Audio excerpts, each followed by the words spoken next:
The Larry O'Connor Show podcast.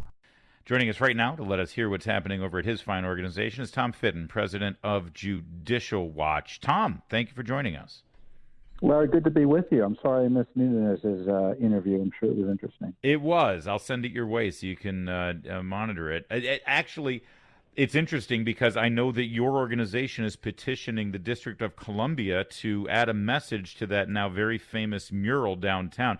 Let's lay this out. First, Muriel Bowser, the mayor, authorizes the street to be painted with giant letters saying Black Lives Matter. Then some unauthorized graffiti artists put an equal sign, and they put defund the police.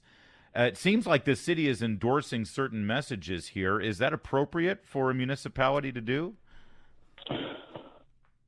Well, that's a separate issue as opposed to what our concern is. Well, are the streets now a public forum for expressive speech under the First Amendment? Oh, that's true. That's actually sort of the first issue. Is can you? Yeah, go ahead, flesh that out. So that's why we asked the mayor. Hey, we're up on Capitol Hill, Independence Avenue. Those well, your listeners are local; they know what I'm talking about, near the Capitol.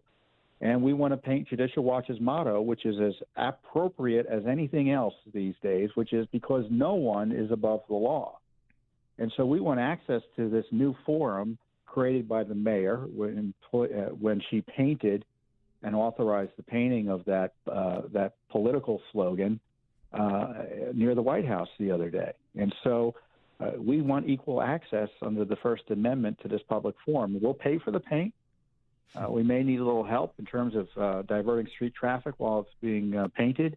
But if the rule of law means anything in D.C., we'll get access to the street to paint our message, which is really important because it means the rule of law applies to politicians, the low and the high alike, Republicans, Democrats, liberal conservatives. Our whole society is based on the rule of law and the idea that no one is above the law.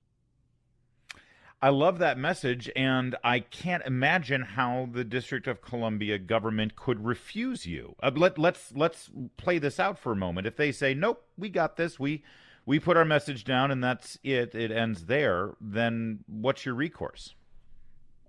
Well, it may be an issue for the courts to decide. You know, if they're going to engage in viewpoint discrimination or unreasonably create hurdles for us to get equal access to this new public space for free expression. And if they're going to privilege government speech over the rights of Americans like Judicial Watch and our supporters, we're prepared to go to court over it. I'm sure there's a lot of people who would love to see those words, those giant letters painted right there on the street, because no one is above the law. That there should be a monument to that in Washington, D.C. How can they support your efforts, Tom Fitton, to make sure that Judicial Watch can push this issue? Because I'm sure they're on board. Yeah, they can go to our website at judicialwatch.org, judicialwatchwmu.org, support us. And obviously, we're on Facebook and Twitter, and you can follow along on my Twitter feed as well at Tom Fitton. Now, I love this movement, by the way, and thank you for doing that. This is why I love Judicial Watch, because you come up with these very important messages and ways to hold our elected officials accountable. To that end, we had some more declassifications today and over the last several days with regard to the independent.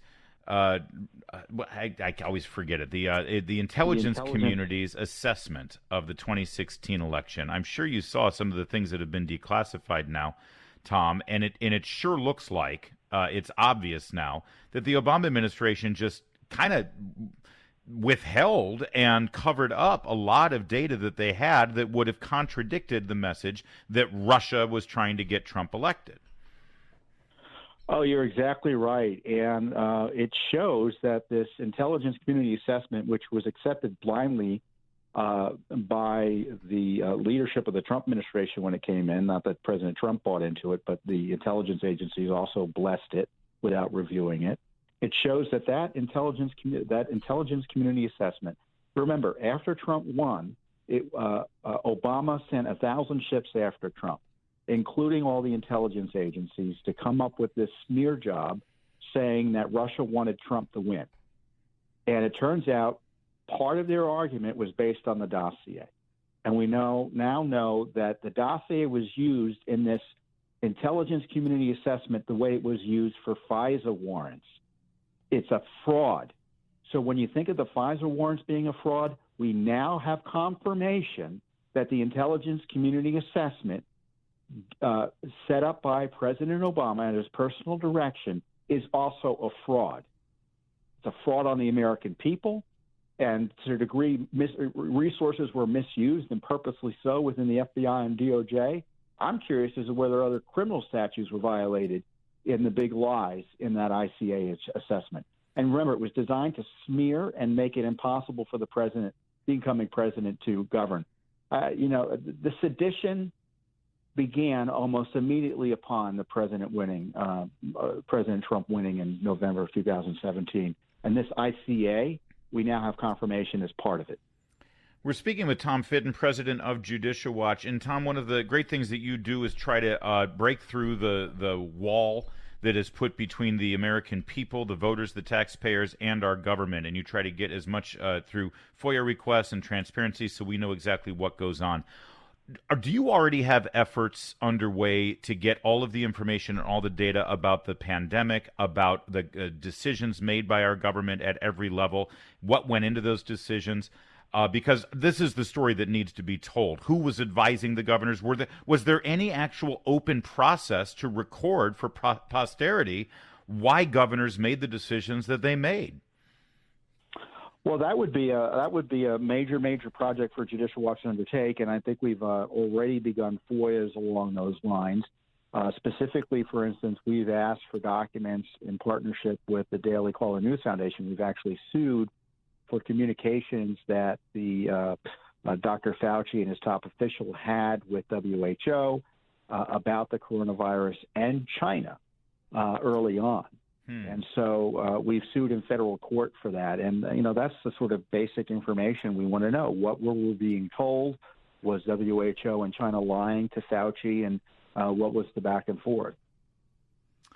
Well, I will watch that, and that's a big part of this story, too, and it can't be hidden. I know we've all moved on to the next bright, shiny thing, and we'll have a presidential election as well, but this has been a devastating miscalculation by our government at multiple levels and in multiple states. And we, the people, have a right to know exactly why they did it. Amen.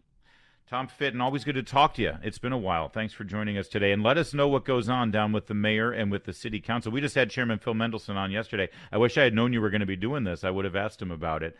But let us know what the response is. I think it's phenomenal. Thank you. Appreciate it, Larry. You bet. Thanks for listening to the Larry O'Connor Show podcast from 105.9 FM and AM 630, Washington's Mall, WMAL. Listen weekdays from 3 to 6 p.m. for the latest and download more free original content daily from WMAL.com.